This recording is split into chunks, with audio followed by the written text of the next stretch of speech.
पाकिस्तान ने बड़ा right move किया है। पाकिस्तान की जानिब से न्यूट्रल इंटरनेशनल प्रोब का जो कह दिया गया इन्वेस्टिगेट करने का, ये जो पहलगाम ट्रेजेडी हुई है, ये एक बड़ा अच्छा और बर वक्त फैसला। ऊपर से हम ये देख रहे हैं कि जिस तरह से चाइना ने भी पाकिस्तान की हिमायत करने का ऐलान कर दिया और इस ऑफ़र को चाइना की जानिब से भी सपोर्ट किया जा रहा है। ना सिर्फ चाइना की जानिब से बल्कि जो इंटरनेशनल प्लेयर्स हैं वो सब ये कह रहे हैं कि मामलात को बातचीत से हल किया जाए। लेकिन हम ये देख रहे हैं कि भारत जो है वो पहले भी हम देखते हैं माजी में भी मुज़ाकरात की टेबल से भागता रहा है और इस बार भी कहीं ना कहीं बाज़िद है, जो अज़ाइम है वो बड़े मुख्तलिफ नज़र आ रहे हैं। अब किस तरह से आप आगे हालात को जाता हुआ देख रहे हैं? एस्केलेशन बढ़ेगी या भारत वाकई सोचेगा कि वो भी जंग अफोर्ड नहीं कर सकता?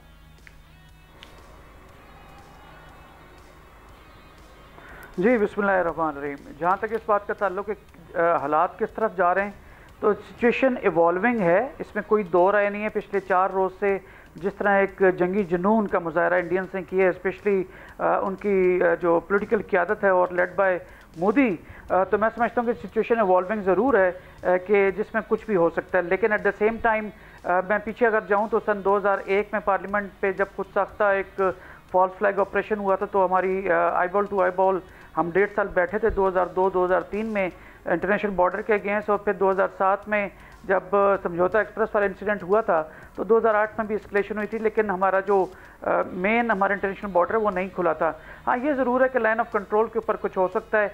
शायद फेस सेविंग के लिए मोदी ज़रूर कुछ शरारत करने की कोशिश करे लाइन ऑफ कंट्रोल पे। अब इसके लिए हम ये नहीं है कि मेन इंटरनेशनल बॉर्डर के ऊपर हमने नज़रें नहीं रखी हुई, नज़रें हमारी चारों तरफ हैं, और अब तो वेस्टर्न बॉर्डर के ऊपर भी हम उसी तरह से देख रहे हैं कि जैसे कि ईस्टर्न बॉर्डर को हम देखा करते हैं। तो कल भी जो फ़ौजी जो 54 फ़ौजियों को जहन्नम हासिल किया गया है, बेसिकली ये इंडिया की तरफ से एक चाल थी कि वो पाकिस्तान की ऑपरेशनल प्रिपेयर्डनेस को देखे कि अगर वेस्ट की जानिब से भी इस तरह दहशतगर्द अंदर दाखिल हों और ईस्ट के ऊपर भी सिचुएशन इवॉल्विंग हो तो पाकिस्तान की आर्म्ड फोर्सेस क्या करेंगी। तो रिपोर्टेडली कुछ एडजस्टमेंट री-एडजस्टमेंट फोर्सेस की ज़रूर होती हैं जब आप ऑपरेशन रेडीनेस अपनी दोनों फ्रंट वॉर की तरफ जाते हैं।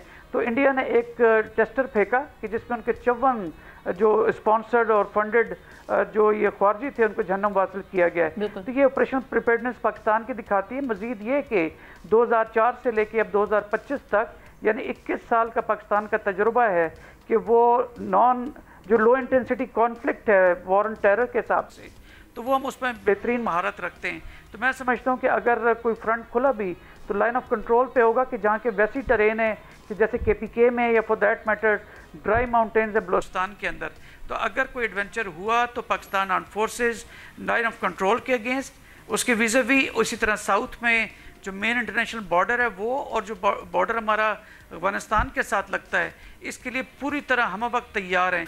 देखिए, सिंध तास मुआहदा जो है वो 65 साल पुराना मुआहदा है जिसका वर्ल्ड बैंक गारंटर है। आपने बिल्कुल ठीक कहा कि ICJ में जाकर उसको सुबकी हो सकती है, लेकिन पाकिस्तान अफोर्ड नहीं कर सकता कि इंटरनेशनल ऑर्गेनाइजेशंस पे डिपेंड करते हुए अपनी नेशनल सिक्योरिटी को चैलेंज करवाए। अब मैं ये बात इसलिए बड़ी वसूख से या बड़ी जिम्मेदारी से कह सकता हूँ कि इंटरनेशनल कोर्ट ऑफ जस्टिस ने अरेस्ट वारंट इशू कर रखे हैं नेतन्याहू के, लेकिन पूरी दुनिया में वो जो है फिरता है और कोई उसको अरेस्ट नहीं करता। क्यों? इसलिए कि ICJ के पास भी कोई इम्प्लीमेंटेशन फोर्स मौजूद नहीं है। तो इसी तरह यूनाइटेड नेशंस को देख लें, यूनाइटेड नेशन सिक्योरिटी काउंसिल की रेजोल्यूशंस 75 साल पुरानी, उसके ऊपर अभी तक मकबूजा कश्मीर का जो सोल्यूशन है वो नहीं हो सका। इसी तरह वर्ल्ड बैंक को भी, वर्ल्ड बैंक की क्रेडिबिलिटी भी इसके बाद चैलेंज हो सकती है। तो लिहाजा जो आपके जितने इंटरनेशनल इदारे हैं वो बेसिकली फंडिंग लेते हैं वेस्टर्न कंट्री से, स्पेशली यूनाइटेड स्टेट से, तो उनके स्ट्रेटेजिक इंटरेस्ट जो हैं उसको अलाइन करते हैं इनकी फंक्शनिंग के साथ। नाउ हैविंग सेड दैट, ये अ बिट पेसिमिस्ट अप्रोच है, लेकिन जब नेशनल सिक्योरिटी की बात होती है तो तमाम ज़राए को, तमाम ज़रियों को हर एंगल से जो है वो एनालाइज किया जाता है। तो लिहाजा हैविंग सेड दैट, हम किसी भी किस्म का डाइवर्जन ऑफ वाटर इन तीन दरियाओं के ऊपर हमने नेशनल सिक्योरिटी कमेटी की जो एलामी है उसमें बड़ा वाज़ेह तौर पे बोला है कि ये एक्ट ऑफ वॉर है, और इस एक्ट ऑफ वॉर को अगर ये लॉन्च होता है या किसी भी किस्म का एडवेंचर किया जाता है तो पाकिस्तान अपने एलिमेंट्स ऑफ नेशनल पावर जो है उसके कंप्लीट स्पेक्ट्रम भारत के जो फुलिश मिस्टेक करेगा, क्योंकि इसके अपने कॉन्सिक्वेंसेस भी हैं। अगर इंडस वाटर ट्रीटी के तहत ये पानी अगर बंद कर देते हैं तो वहाँ पे चाइना को भी फिर एक बहाना मिल जाता है। ब्रह्मपुत्र दरिया का पानी अगर वो बंद करते हैं भारत के लिए तो उनके लिए भी मसाइल खड़े हो सकते हैं। तो ये रास्ता आप समझते हैं कि भारत अपना सकता है? जी बिल्कुल, ये इसके अलाइड जी नहीं, वही ये अलाइड इसके जो जोग्राफिकल जो जियो स्ट्रेटेजिक इसकी इम्प्लीकेशन होंगी इसकी, वो ज़ाहिर है कि हम एक्सपेक्ट कर रहे हैं कि रिवर इंडस जो है इसको भी फीड करती है एक ऐसा दरिया जो कि इंडिया के थ्रू गुजरता है लेकिन वो चाइना से ओरिजिनेट होता है। तो क्या उसको भी फिर ब्लेम बंद करना होगा? इसी तरह नेपाल में काला पानी का जो सोर्स ऑफ वाटर है जिस पे इंडिया ने मीठे पानी पे नज़र लगाई हुई है, तो क्या फिर उसको भी बंद करें? इसी तरह भूटान जो है वहाँ से दरिया निकलते हैं, क्या उसको भी बंद करें? बांग्लादेश के अंदर भी इसी तरह के दरिया हैं। तो लिहाजा एक चेन रिएक्शन शुरू हो सकता है। मैं स्ट्रांगली बिलीव करता हूँ, जैसे एहतशाम साहब भी फरमा रहे हैं कि ये उसकी डोमेस्टिक ऑडियंस के लिए है। वो बड़ा अच्छा उन्होंने कहा कि देखो कि तनाव है कहाँ चुनाव है।